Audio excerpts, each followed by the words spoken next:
Welcome to the Raising Confident Girls podcast, your guide to raising strong, confident daughters. I'm Melissa Jones, the founder of Girls Positivity Club and a teacher for over 20 years. In a world where girls often feel overwhelmed, anxious, and confused, this podcast is your go-to space. As caregivers, we navigate challenges together.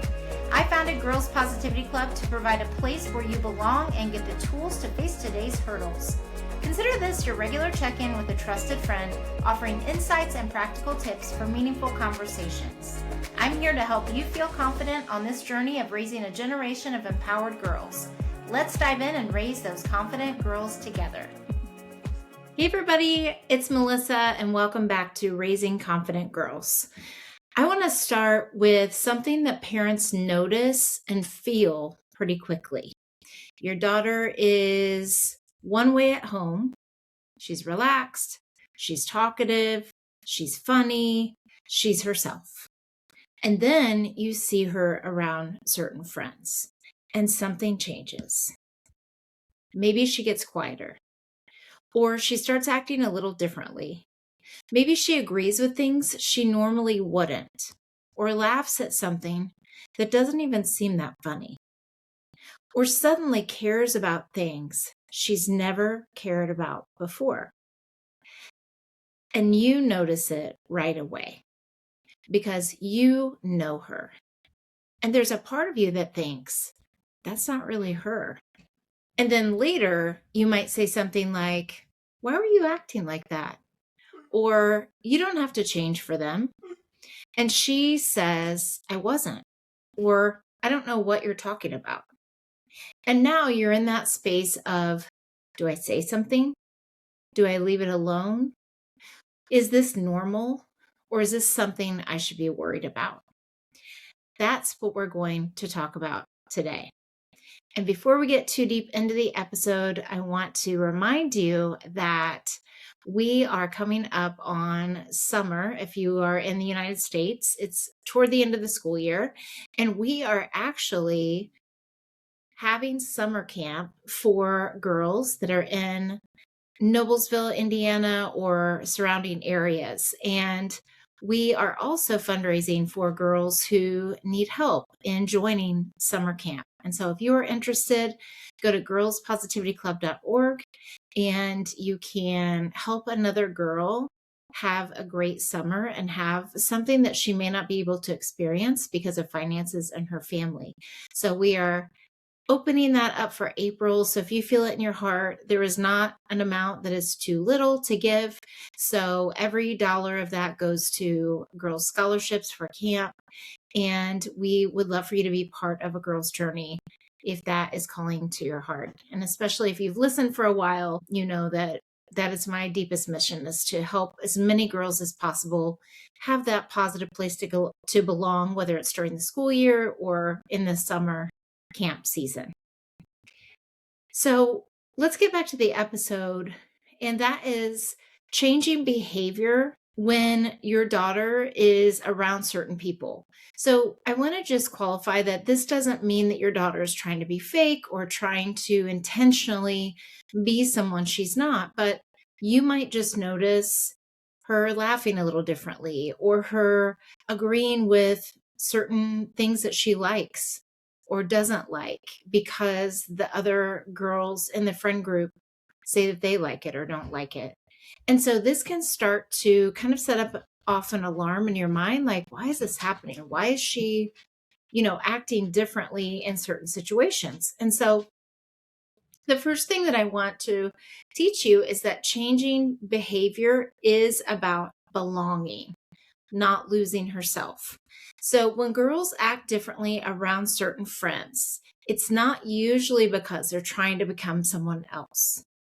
It's because they're trying to figure out, where do I fit here? And what this can look like across ages is a younger girl might copy what another girl is doing, start liking what someone else likes, change how she talks or plays. An older girl might go along with things she normally wouldn't. And I'm not talking about dangerous behavior. I'm just talking about regular things. She might also hold back her opinions. And she might also adjust her personality depending on the group. And if you've ever heard of code switching, that's something that a lot of kids will do is they will switch how they're talking or just the way that they're acting depending on different scenarios. And a lot of that is healthy because you behave a different way in school than you do at home, because you can be more relaxed at home. There aren't certain rules to follow, but you might even notice this within friend groups. Um, and so, that's the same way, like they might talk to a teacher or a coach differently than they would someone else. So, what parents often think when they notice that these changes are happening is she's changing, she's losing herself. And that thought can feel really uncomfortable. But what's actually happening is she's experimenting. She's trying to understand what works in this group and how do I belong here. And so there are certain things that are really tempting to say, but aren't always the best thing. And I've said all these things. So I always say, this isn't about being a perfect parent or perfect caregiver. This is about thinking about things that will maybe give you a new view or give you a practical thing that you can say that would help a little bit. So this is where it's really tempting to say things like, that's not like you, or why were you acting like that? Or you don't need to do that to fit in. And even though those come from a good place, they can make her feel like she's doing something wrong. And I remember this very vividly from a time that was so confusing for me in middle school. And I was at the mall with my family. And this one girl came up to me in the mall, and I acted differently than I normally did. I was hugging her and like, "Oh my gosh, it's so good to see you." And they heard kind of a different voice in me that they hadn't seen before. And I was, if you know anything about my story, really kind of lost in connection, trying to connect with people and find my people. And I was acting out of character. It wasn't that I was doing anything wrong. But when the girl walked away, my family was like, "What was that? Like, you've never said those things, or you've never, ran up to someone like that before, or anything like that." And so it felt very off to them, and they were kind of caught off guard by it. And it made me feel like I was in trouble or I shouldn't have done that, or it just really, obviously I still remember it because it was one of those moments where they're like, "We know you and that wasn't you. Like, that was very different." What could have helped a little bit better in that situation, or what you can say, is that friend or that group feels a little different than your usual friends, doesn't it? And then you pause and you see what she says. And then you can follow it up with, how do you feel when you're around them? So my parents could have said something like that to me in the mall, like, "That friend and the way you talk to her seemed a little different than what you usually say or do." And then say, whatever, how do you feel when you're around her? So it could be about an individual friend or it could be about a friend group. And she might say, "I don't know," or "Fine." And when you ask how she feels around them, and instead of pushing, you stay right there, because this is where it can feel uncomfortable. And you can say, "Well, sometimes it might take a minute to figure that out." Because what you're doing in that moment isn't trying to get a perfect answer. And it's not making her feel bad about how she's acting, but you're helping her to start noticing. And I would say in that moment with me in the mall, I was like, I was embarrassed first because my parents were like, "Why are you acting like that?" It was very, it was very out of one of the things that probably didn't help in the moment, but it was an honest reaction. And at the same time, it did still help me to notice, like, am I acting different? Am I not acting like myself? And pay attention to that a little bit better. Could have been a little softer, or it could have been framed a little differently, but still help me notice. So if you say things like, that seemed a little different than the way you usually act, or she was a little bit different than your other friends, it's not making a negative connotation to it. It's just helping her see, and then helping her be reflective. How do you feel when you're around them is something for her to pay attention to and notice, because in Girls Positivity Club, and if you've listened to this podcast before, that I think it's really important to teach girls to notice how they feel when they're around people, because we all have that internal voice and that feeling of when it's a right fit and when it is not. And so by asking questions like this, and it doesn't have to be exactly worded this way, you are helping her start to notice. The second thing to pay attention to is that kids adjust, but they also feel when something is off. So here is something really important. Even when girls adjust to fit in, they often feel something when it isn't quite sitting right. So that's that internal voice I was just talking about. So she might come home and seem quieter than usual, or more irritable, or less talkative, or just a little off. And you know her best. So you know when something is maybe a little different. And she might not connect it to that situation yet. What's happening internally is she's feeling something like, that didn't feel like me. But she doesn't always have the words for it. And what we as parents and caregivers often do is we jump in quickly. And, sometimes there's that feeling inside, a little bit of panic, like, oh no, I better, address this right away, or something might come out of this. So we might say things like, I don't like that group for you, or you shouldn't act like that. Those aren't good friends. And what that does is it shuts down the reflection process. I remember there was a girl who came over to my house, and my mom did not like her at all. She didn't like how she acted. She didn't like how she talked. And she wasn't disrespectful to my parents, but she just got like an uneasy feeling whenever this girl was around me. And I always acted defensive about it, because I was like, you don't know her and she's not doing anything wrong. And she was just a different style of friend than what my parents were used to. And so, what can be helpful in those cases, and it doesn't have to be exactly that, but you can say something like, you seemed a little different when you were with her earlier, or you seemed a little different when you were with that group earlier. And then pause. Did that feel normal or kind of different to you? And see what she says. And this gives her space, because sometimes she won't answer right away, and that's okay. It at least plants the seed for her to think about it, because the goal isn't for her to explain it perfectly. The goal is for her to start noticing, that felt like me, or that didn't feel like me.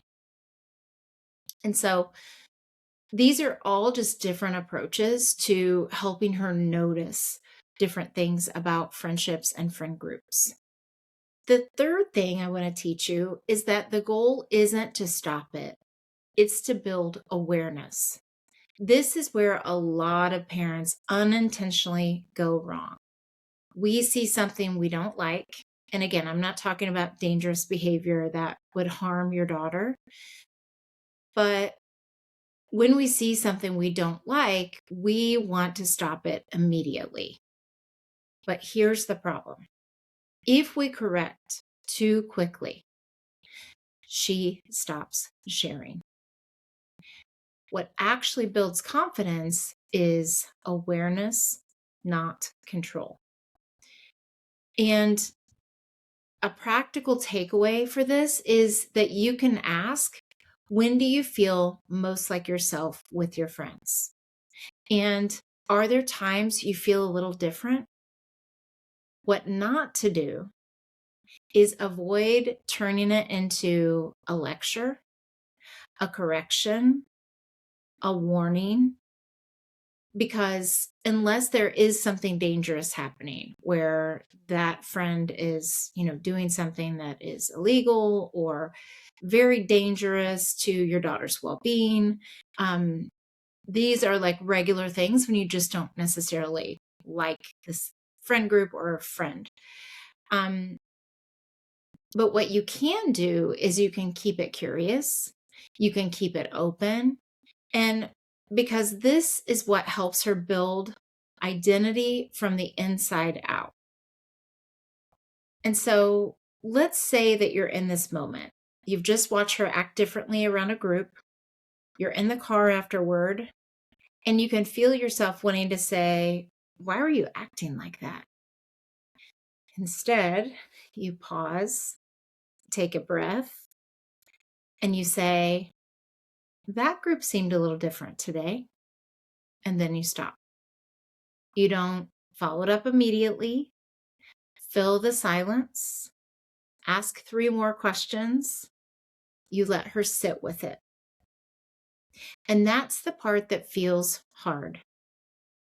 But it's also the part that works because it gives her space to think instead of react. The fourth thing you can do is you can remember that confidence comes from knowing she can come back to herself. So this is the part that we all need to hear, myself included. Even if she experiments with different friend groups or different friendships, even if she adjusts, even if she acts differently sometimes, that doesn't mean she's lost herself. What matters most is she knows she can come back to herself. What you can reinforce is instead of saying, just be yourself, say, you don't have to figure everything out right now. Or you'll start to notice what feels right for you. And that removes pressure and builds trust. Because what you're doing is you're telling her that, and it's not that you never give her guidance about friends or, talk about what do you value in friends and help her be reflective about it. It's not like if she starts acting disrespectfully or being mean to people or, things like that, obviously you step in.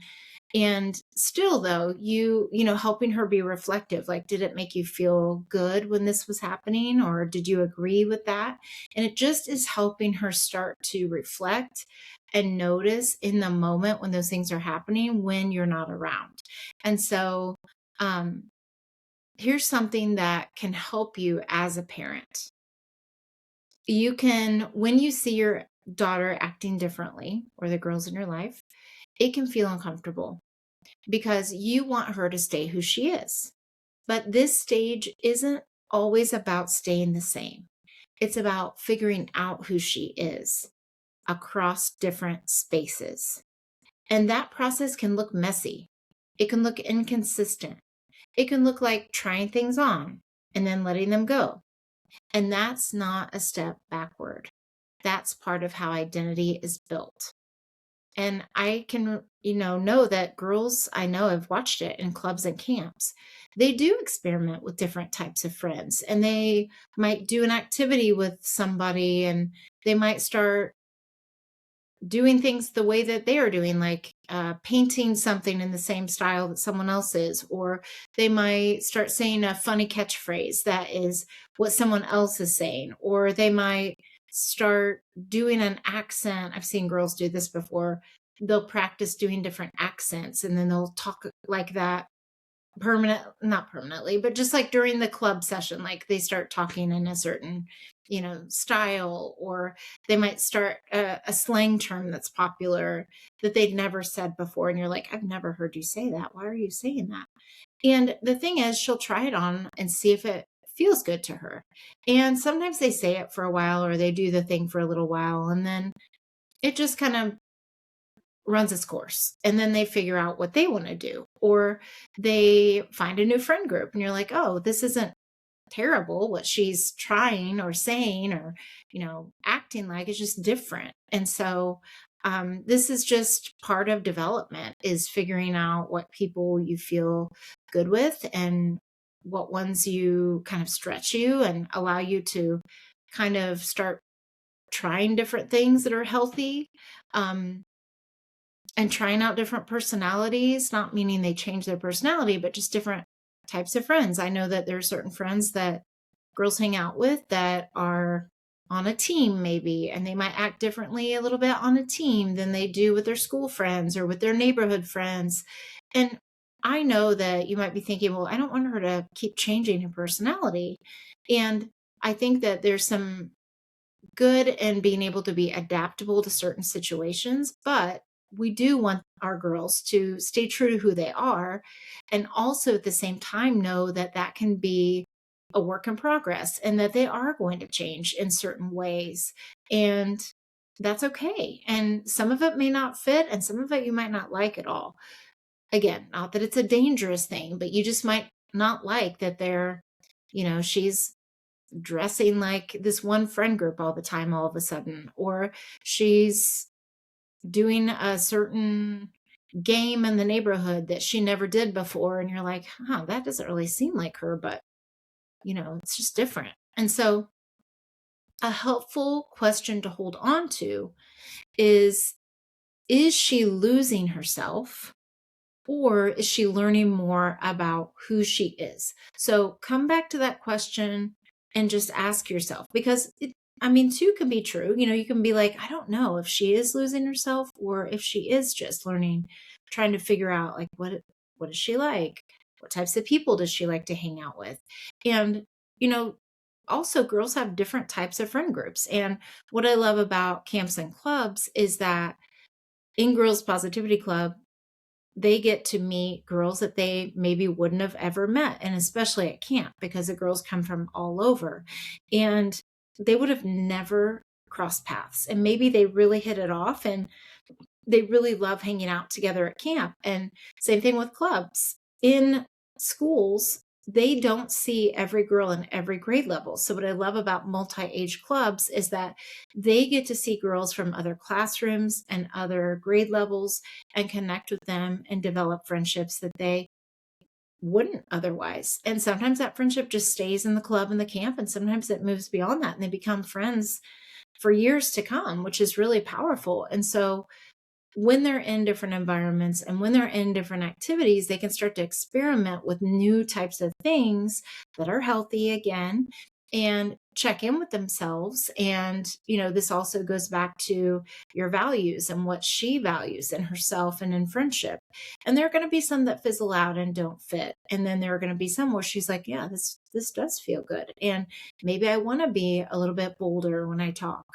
Maybe I do want to try this certain activity that I've never done before. Maybe I want to start a dance class, and I never had an interest in that. I was always into soccer or softball or volleyball, or I was into singing, or maybe all of a sudden they want to be in drama and all they want to talk about is drama club or drama class. And you're like, she's never talked about this before. Now all of a sudden she's talking about costumes and she's talking about set design, and she's, so it just is different, and she's trying it on. She's seeing if she likes that. And so again, the question to ask yourself is she losing herself or learning more about who she is and who she's becoming? And so what I want to close with is just that this is a normal part of growing up. It might not always look comfortable, but it's part of how girls learn, where they fit, what feels right, and who they are. And your role isn't to stop that process. Of course, it's to bring up things that would be dangerous and harmful, if they're around people who bully, or if they're around people who are doing dangerous things, like I said. But for the most part, they're just trying to figure out who they're becoming and who they want to be and who they want to surround themselves by in this process. So It's to stay close to her while she's going through it that is the key. So she always has a place to come back to.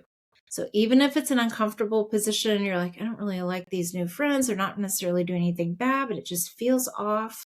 You staying close and being open to these conversations and helping her reflect is going to be where you stay connected. And if this is something that you're seeing right now, I also did an episode called When She Compares Herself, how to respond without dismissing her feelings. And so if that interests you, it's along kind of the same topic. That one will help you understand what's happening underneath even more. And I hope this was helpful. I love to hear from you. So if you have any topics or any stories that are related to any episodes, I love to hear from you at Girls Positivity Club at Gmail or on social media. I hope you feel very connected and just know that I'm here for you. I'm with you. I'm rooting for you. And I'll see you next time. Thanks for joining another empowering episode of the Raising Confident Girls podcast. Share today's insights with caregivers and friends, building beautiful relationships with strong girls. Hit subscribe so you never miss an episode. We're not just a podcast, we're a community. Follow Girls Positivity Club on social media for more empowering content on Instagram, Facebook, TikTok, and YouTube. This podcast empowers you, supporting incredible girls. Let's create strong, beautiful relationships with the girls in our lives. I appreciate you listening today. Stay confident, stay connected. Until next time, keep raising those confident girls. You've got this.